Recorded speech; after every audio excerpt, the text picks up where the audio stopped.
Assalamualaikum warahmatullahi wabarakatuh. Perkenalkan, nama saya Emilia Ferinza, nomor presensi 15, kelas 9D. Di sini saya akan memaparkan hasil diskusi kelompok saya mengenai pembahasan soal pemantapan dan persiapan asesmen standarisasi pendidikan daerah, mata pelajaran Bahasa Indonesia, paket 1 nomor 1 sampai dengan 20. Pembahasan soal nomor 1. Gerakan atau tindakan serentak untuk melawan, mengadakan aksi, dan sebagainya. Jadi jawabannya adalah yang D. Selanjutnya nomor 2 yaitu tujuan dari penulisan teks. Tujuan penulisan teks tersebut yaitu menginformasikan kelangkaan minyak goreng di pasar akibat panic buying. Karena terdapat informasi tentang kelangkaan minyak goreng pada teks tersebut. Langkanya minyak goreng yang ada di pasar lantaran adanya pembelian yang berlebihan akibat kepanikan, yang disebut juga dengan panic buying dari masyarakat. Jadi jawabannya adalah C. Selanjutnya ide pokok dari soal nomor 3 yaitu yang B. Mengapa? Karena ide pokok pada teks tersebut terletak pada awal paragraf. Karena letak kalimat penjelasnya pada teks tersebut adalah setelah awal kalimat. Selanjutnya nomor 4. Pernyataan yang tidak sesuai dengan isi teks adalah opsi jawaban C. Karena opsi jawaban A, B, dan D tidak sesuai dengan isi teks. Selanjutnya nomor 5. Hubungan perbandingan adalah hubungan yang di dalamnya terdapat dua hal yang dibandingkan. Ada beberapa kata yang sering digunakan dalam perbandingan. Contohnya sama, daripada, seperti, sedangkan, berbeda, lebih dari, seakan, bagaikan, seolah-olah, dan lain sebagainya. Selanjutnya nomor 6. Gambar pada poster menunjukkan hewan monyet atau simpanse yang termasuk hewan langka dengan tulisan pada poster, "Jangan bakar rumah kami." Pada pilihan A sudah sesuai dengan isi dan tujuan poster. Jadi jawaban untuk nomor 6 adalah yang A.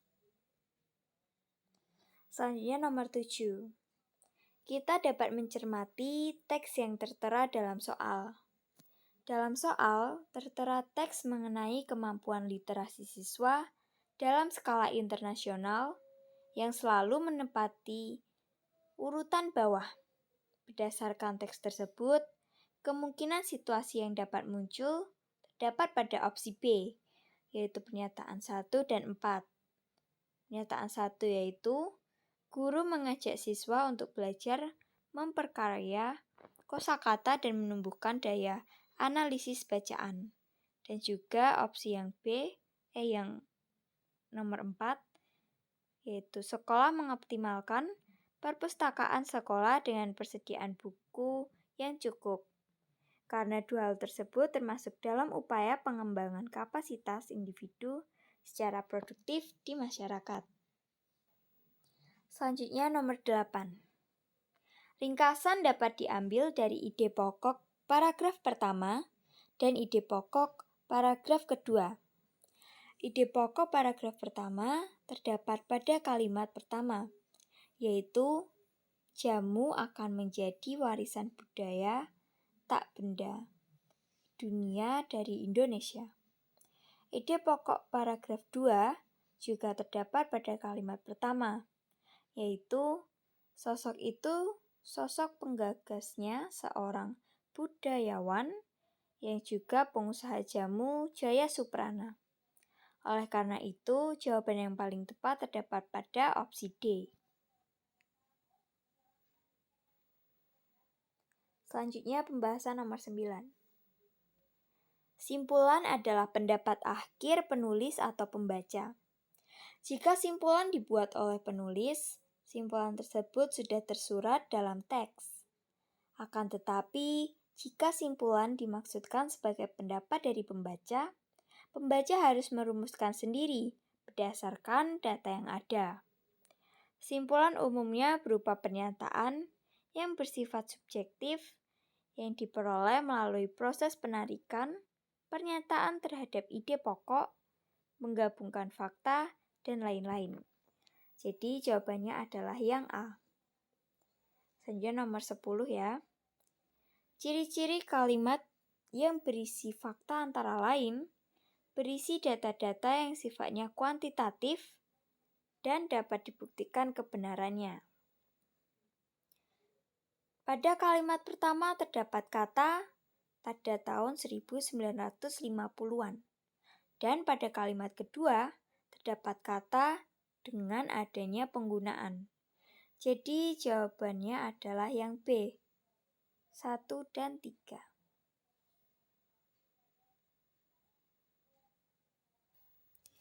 Selanjutnya pembahasan nomor 11.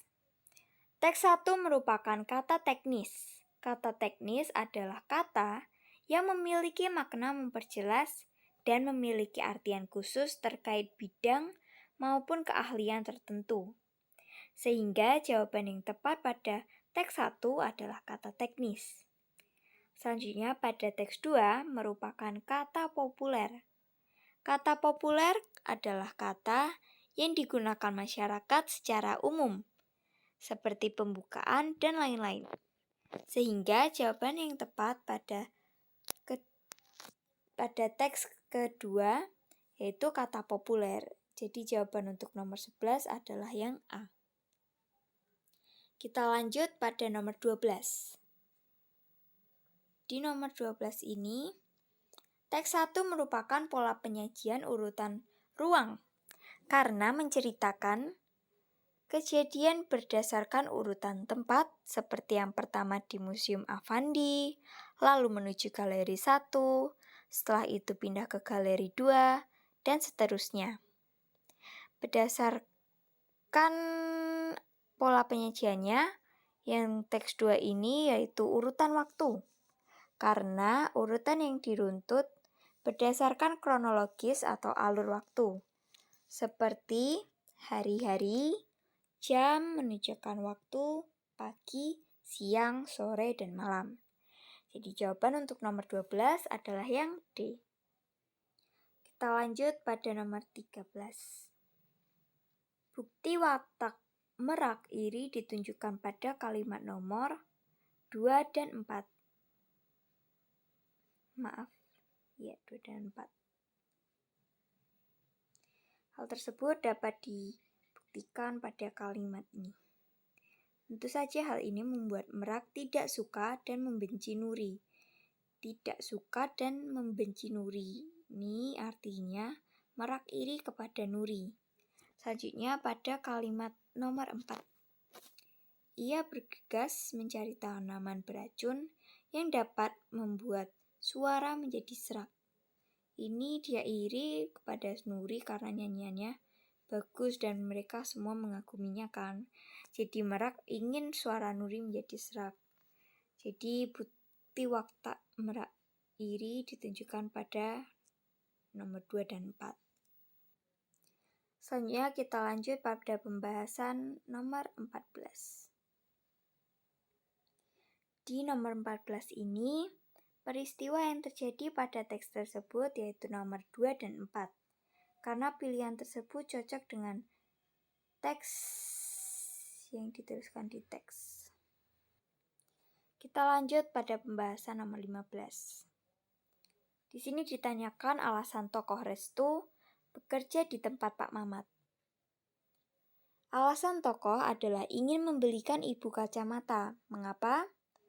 Yaitu alasan ini dapat kita lihat pada kalimat kacamata ibu patah dan harus segera diganti. Yang dikatakan oleh Restu adalah alasan ia bekerja di tempat Pak Mamat, yaitu untuk mengganti kacamata ibu tanpa merepotkan ibu. Setelah kalimat itu pula ada penjelasan mengapa ibu sangat memerlukan kacamata. Jadi jawaban untuk nomor 15 adalah yang A. Kita lanjut pada nomor 16. Latar tempat dan suasana.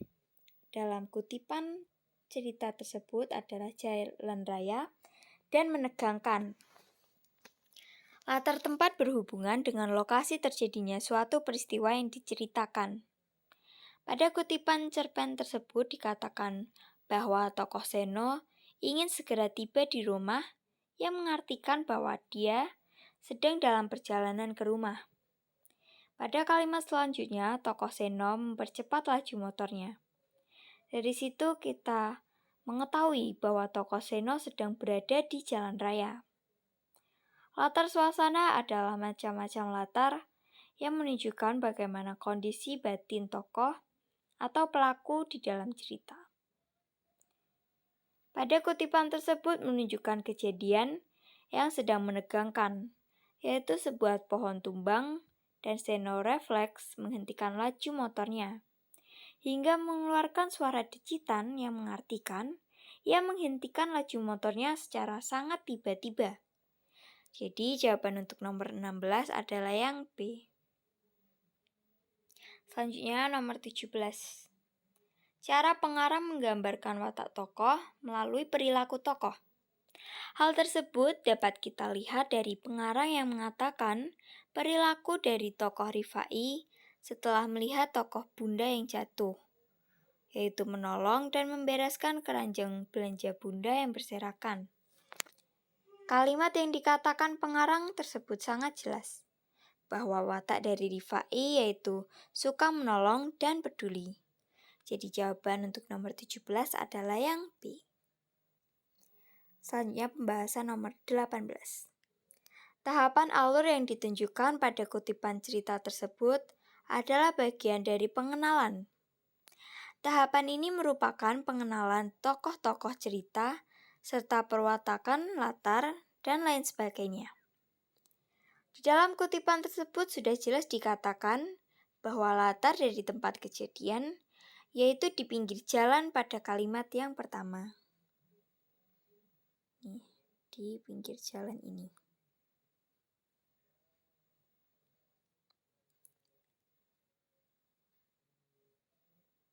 Hal tersebut sudah menunjukkan ciri-ciri dari tahap alur bagian pengenalan. Jadi jawaban untuk nomor 18 adalah yang A. Selanjutnya nomor 19. Tokoh Ayu mewakili kehidupan masyarakat menengah atas. Hal tersebut dapat kita lihat dari penggambaran latar oleh tokoh aku. Nah, di sini tokoh aku mendeskripsikan rumah pondokan Ayu yang menyerupai paviliun dengan teras-teras tersendiri, yang menggambarkan bahwa rumah pondokan Ayu sangat mewah dan megah. Selanjutnya kita akan membahas soal yang terakhir. Amanat kutipan tersebut yaitu jangan iri dengan orang lain, dan pandailah bersyukur karena tokoh ayah mengajarkan pada tokoh aku untuk berhenti mengeluh dan jangan iri, tetapi bersyukurlah dengan apa yang dimiliki. Jadi jawaban untuk nomor 20 adalah yang D.